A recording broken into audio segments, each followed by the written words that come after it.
헬리코박터 파일로리균, 감염이 줄고 있다고는 하지만요, 여전히 우리나라 성인의 약 절반가량이 감염돼 있을 정도로 매우 흔합니다.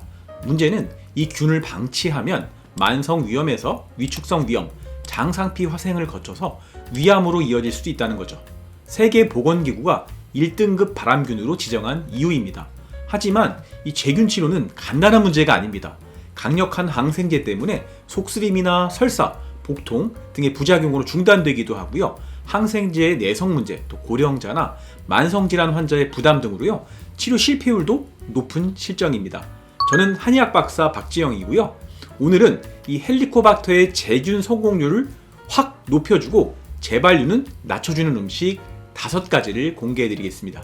특히 이 음식들은요, 헬리코박터뿐만 아니라 속쓰림, 위축성 위암, 위궤양에도 도움이 되니까 끝까지 시청해주세요.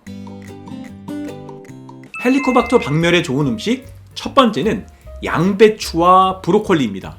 십자화학과 채소인 양배추와 브로콜리는 헬리코박터 억제 연구가 가장 많이 된 식재료입니다.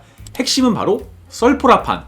이 헬리코박터는요, 강산성 환경에서 살아남기 위해서 이 유레아제라는 효소를 이용해서 암모니아 보호막을 만들고, 이 보호막이 위산을 중화하면서 이 균을 지켜가며 살아갑니다.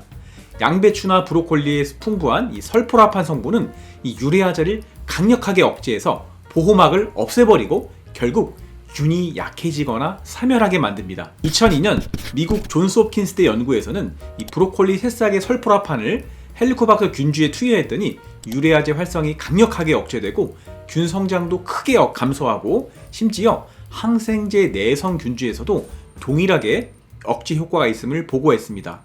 또 설포라판은 위 점막 염증을 낮추고 보호하는 효과도 함께 보여서요, 감염 억제와 점막 회복 이 2가지에 모두 도움이 됩니다. 이 설포라판은 원래 글루코라파닌 형태로 존재하면서요, 미로시나제라는 효소가 활성화되어야 만들어집니다. 그런데 문제는 이 효소는 매우 열에 약합니다.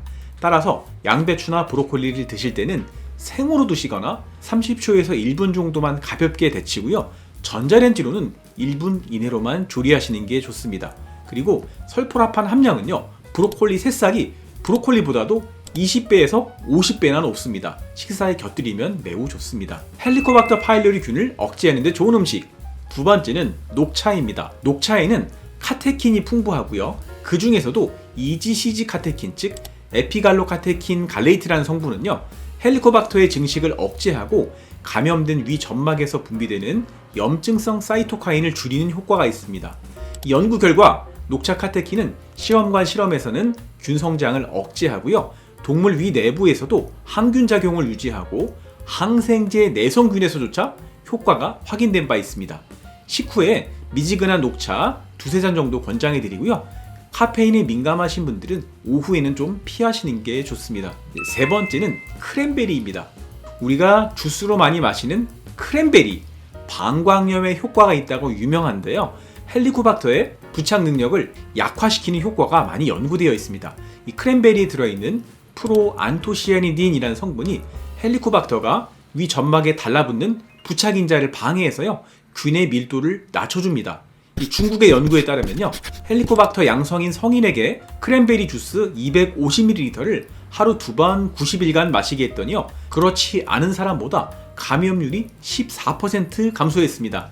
다만 완전 박멸이라기보다는 균수가 감소하고 재감염 예방 보조 정도로 이해하시는 게 정확합니다. 무가당 제품으로 하루에 200ml 정도 주스를 드시는 게 적당하고요, 와파린 등의 항응고제를 드시는 분은 주의가 필요합니다. 네 번째는 마늘, 양파, 부추처럼 백합과에 속하는 알리움 채소입니다. 이 3가지에는 알리신과 유화알릴, 디알릴설파이드와 같은 황화물이 풍부합니다. 이 성분들은 마늘, 양파, 부추를 썰 때나 다져질 때, 식물세포가 손상될 때 생성되고요, 헬리코박터 억제와 위 점막 보호에 중요한 역할을 합니다. 헬리코박터 세포막을 손상해서 균 생존력을 저하시키고 유레아제 효소를 억제해서 보호막의 형성을 차단하고 부착 억제, 즉 점막의 정착을 방해하는 3중작용으로 균의 억제 효과를 냅니다. 이 마늘과 양파, 부추를 올바르게 먹는 요령 3가지 알려드릴게요. 첫 번째는 생으로 다지거나 으깬 뒤 5분에서 10분 정도 지나서 드시기입니다.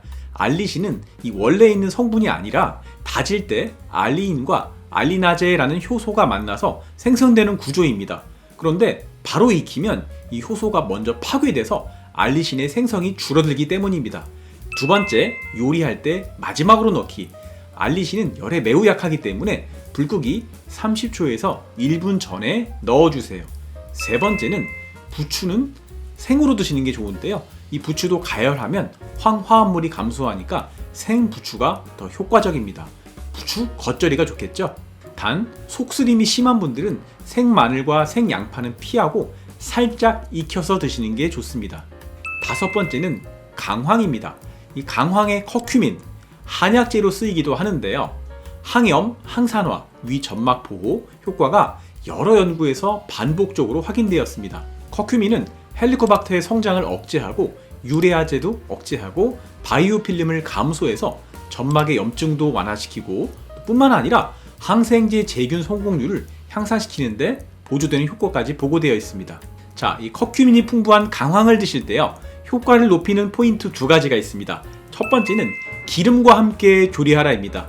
이 커큐민은 지용성이라서 카레를 만드실 때도 지방이 조금 있는 고기가 함께 들어가면 좋고요. 아니면 드실 때 올리브유를 첨가하셔도 좋아요. 두 번째는 후추를 첨가하는 건데요. 후추 속에 피페린이라는 성분이 커큐민의 흡수율을 무려 20배까지 올려줄 수 있습니다. 카레를 만들 때 후추를 살짝 뿌려 넣어보세요. 다만 이 커큐민을 보충제로 드시면 속쓰림을 유발할 가능성이 있으니까 음식으로 섭취하는 걸 권장해드리고요. 담석, 즉 담낭에 돌이 있거나 항응고제를 드시는 분은 과량으로 드시면 안 됩니다.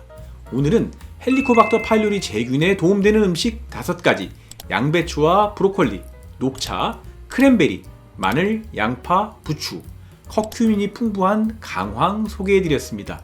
이 음식이요, 헬리코박터 파일로리균의 항생제 치료를 대체할 수 있는 건 아니지만요, 제균 성공률은 높이고 재발 위험은 낮추고요, 속쓰림, 위염, 위궤양에 도움된다는 연구가 많이 확인되었습니다.